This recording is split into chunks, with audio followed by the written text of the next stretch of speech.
Hello friends, welcome back to my channel.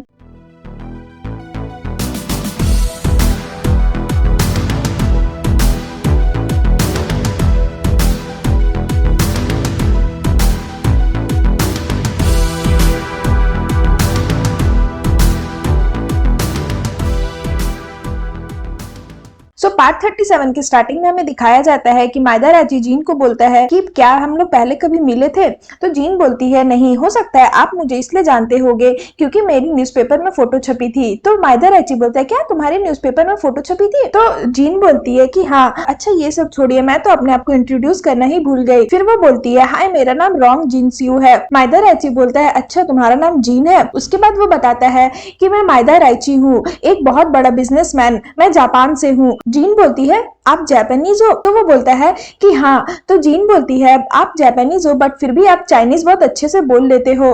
तो राइची बोलता है कि हाँ क्योंकि मुझे चाइना बहुत पसंद है और संघाई आया हुआ मेरा कुछ ज्यादा दिन नहीं हुआ है, मैं अभी अभी संघाई आया हूँ। उसके बाद वो बोलता है कि क्या मैं तुमसे एक फेवर मांग सकता हूँ। तो जीन बोलती है हाँ बोलो।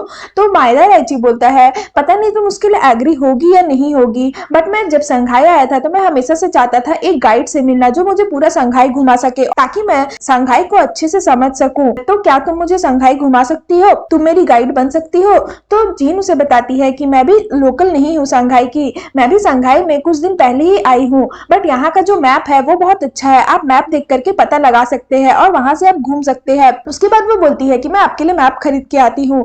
तो वो थोड़ा सा सैड हो जाता है और बोलता है मुझे लगा था कि तुम मुझे संघाई घुमा दोगी और मैं मैप लेकर के भी घूमूंगा तो अकेले ही घूमूंगा, कोई साथ में होता तो अच्छा लगता क्योंकि संघाई बहुत बड़ा जगह है, यहाँ पर अकेले घूमना अच्छा नहीं लगेगा। तो वो बोलती है कि अच्छा ठीक है कोई बात नहीं, मैं आपकी गाइड बन जाऊंगी बट मुझे उतने अच्छे से पता नहीं है कि कहाँ कहाँ क्या घूमना है, आज मेरे पास थोड़ा सा फ्री टाइम है तो मैं इस एरिया का आपको घुमा दूंगी। तो वो बोलता है कि ठीक है। उसके बाद हमें सीन में दिखाया जाता है जीन उसे संघाई के बारे में कुछ कुछ बताती है जितनी बातें उसे पता होती है और फिर वो उसे एक रोड दिखाती है, बोलती है ये मेरा फेवरेट रोड है संघाई का, यहाँ पर सभी कोई अपने फैमिली के साथ आते जाते हैं तो मुझे अच्छा लगता है। उसके बाद हमें सीन में दिखाया जाता है कि वो उसे अपने घर लेकर आता है जीन को और बोलता है कि तुमने आज मुझे संघाई घुमाया तो इसलिए मैं तुम्हें ये ट्रीट दे रहा हूँ, मेरे घर का बना हुआ खाना है, खा करके बताना कैसा लगा। उसके बाद वो बताता है कि ये जो मेरा घर है यहाँ पर पहले मेरा एक जापानीज फ्रेंड रहता था, उसी का घर था ये, उसने मुझे ये घर दिया। उसके बाद वो उसे एक ड्रिंक देता है और वो ड्रिंक जब पीती है तो वो बोलती है कि ये थोड़ा सा जाना पहचाना ड्रिंक लग रहा है। तो वो बोलता है सच में कैसा लग रहा है। तो वो बताती है कि हाँ मुझे याद आया, ये जो है ये राइस से बना हुआ वाइन है, मेरे मम्मी पापा भी बनाते थे तो वे उसी का तरह टेस्ट लग रहा है इसका। उसके बाद वो जीन को खाना देता है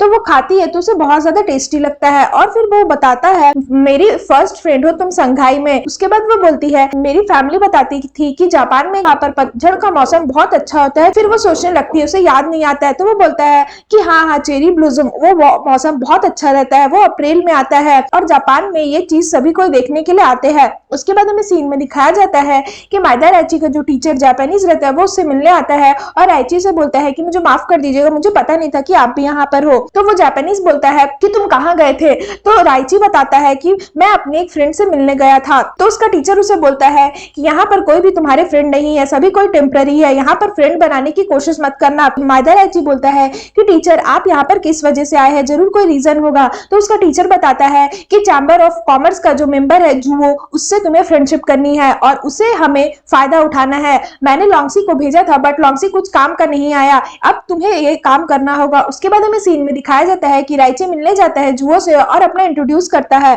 तभी वो बोलता है कि मुझे बहुत अच्छा फील हुआ कि मुझे सेकंड मास्टर जुओ से मिलने का मौका मिला। उसके बाद मायदा राची बताता है कि मैं जब संघाई आया था तो मैंने तुम्हारे बारे में बहुत कुछ सुना था। उसके बाद जुओ बोलता है कि तुम यहाँ पर क्यों आए हो ये बताओ, पहले मुझे बातों में घुमाने की कोशिश मत करना, मैं डायरेक्ट पॉइंट का बात करता हूँ। राइची बोलता है कि मैं तुमसे फ्रेंडशिप करना चाहता हूँ ताकि मैं हम लोग फ्यूचर में ये बिजनेस का कुछ डील कर सके। तो जुओ बोलता है कि सॉरी मैं जापानीज लोग के साथ फ्रेंडशिप नहीं रखता हूँ और ना ही मैं फ्यूचर में कभी रखूंगा। उसके बाद जुओ बोलता है कि वो तो अंकल ने मुझे कहा तुमसे मिलने के लिए इसलिए मैंने हाँ बोल दिया, वरना मैं कभी हाँ नहीं बोलता और मैं फ्रेंडशिप को अवॉइड करता हूँ, मैंने आज तक जापानीज फ्रेंड नहीं बनाए हैं। सो मैं तुमसे फ्रेंडशिप नहीं कर सकता हूँ। उसके बाद राइची बोलता है, सेकंड मास्टर मैंने सुना है कि आप चाकू छुरी चलाने में बहुत ज्यादा अच्छे हो और मैं भी आपकी तरह ही हूँ, तो क्यों ना एक कंपटीशन हो जाए, इससे हम लोग एक दूसरे से कुछ सीख भी सकेंगे। उसके बाद राइची बोलता है, मुझे आशा है कि आप इस चीज के लिए मना नहीं करेंगे। उसके बाद दोनों कंपटीशन में आते हैं और यहाँ पर राइची बोलता है कि अगर मैं जीत जाऊंगा तो आपको मुझसे फ्रेंडशिप करनी होगी।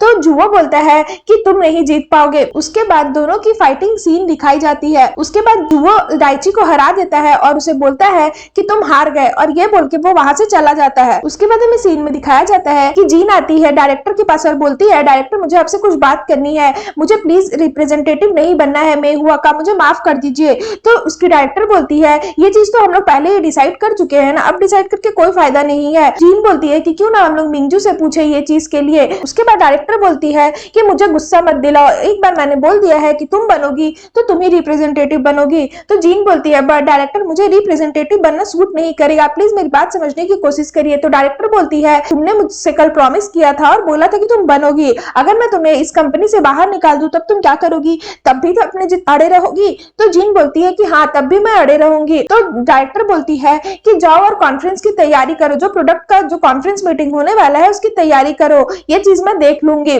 उसके बाद जीन बोलती है कि ठीक है डायरेक्टर, और वहां से वो चली जाती है। उसके बाद हमें सीन में दिखाया जाता है कि मिंजू आती है माइदा राइची के पास और बताती है कि मेहुआ कंपनी का न्यू प्रोडक्ट है, नेक्स्ट वीक कंडक्ट होने वाला है और जो डायरेक्टर है उसके लिए ये बहुत बड़ा प्रोजेक्ट है, मैं कुछ ऐसा करूंगी का जो ये प्रोजेक्ट है और ये जो प्रोडक्ट है वो डाउन हो जाएगा, आप चिंता मत करो। उसके बाद वो बोलता है राइची कि तुम मुझे ये बताने के लिए यहाँ पर आई हो, तो फिर वो बोलती है कि नहीं, और इस प्रोडक्ट के लिए जो जिम्मेदार है उसका नाम रॉन्ग जीन सियो है। राइची बोलता है कि जो भी रिस्पॉन्सिबल हो ये जरूरी नहीं है, मुझे बस रिजल्ट चाहिए और तुम कैसे अपना काम करोगी ये तुम्हारे ऊपर डिपेंड करता है। उसके बाद वो बोलती है कि मैं जितना जानती हूँ जीन इतनी साधारण लड़की नहीं है। उसके बाद राइची कुछ नहीं बोलता है और मिंजू बोलती है कि ठीक है मैं अपना काम करूंगी, और वो वहां से चली जाती है। उसके बाद हमें सीन में दिखाया जाता है कि मिंजू अपनी साथी को एक जहर देकर के भेज देती है और बोलती है इसे इस प्रोडक्ट में मिला देना, ताकि जो भी इस प्रोडक्ट को अपने चेहरे पर लगाए उसका चेहरा जल जाए। साथी वही करती है, रात को मेहुआ कंपनी में आकर के उस प्रोडक्ट में वो जहर मिला देती है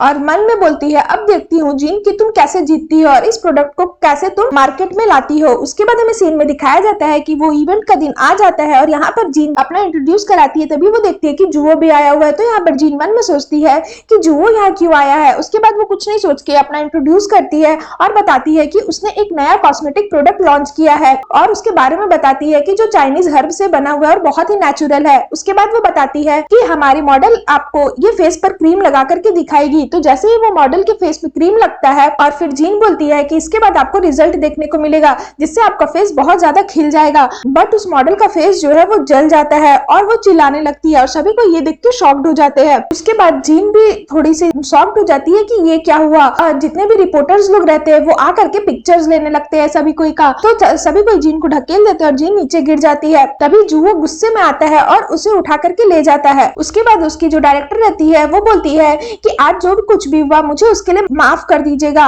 और रिपोर्टर्स लोग को बोलती है कि आपका जितना भी टाइम वेस्ट हुआ मैं उन सब का पैसा देने के लिए भी तैयार हूँ, मैं इन सब चीज को कंपनसेशन दे दूंगी, बट आप लोग अभी पिक्चर मत लीजिए और इसका कुछ भी मुद्दा मत बनाइए। और फिर सीन यहाँ पर खत्म हो जाता है। सो फ्रेंड्स, अगर आपको मेरी वीडियो अच्छी लगे तो प्लीज मेरे वीडियो को लाइक करिएगा, मेरे चैनल को सब्सक्राइब करिएगा। मैं इसका नेक्स्ट पार्ट लाऊंगी जो बहुत ज्यादा मजेदार होने वाला है, तो उसके लिए वेट करिएगा। सो फ्रेंड्स, आज के लिए बाय बाय, मिलते हैं फिर से एक न्यू वीडियो के साथ।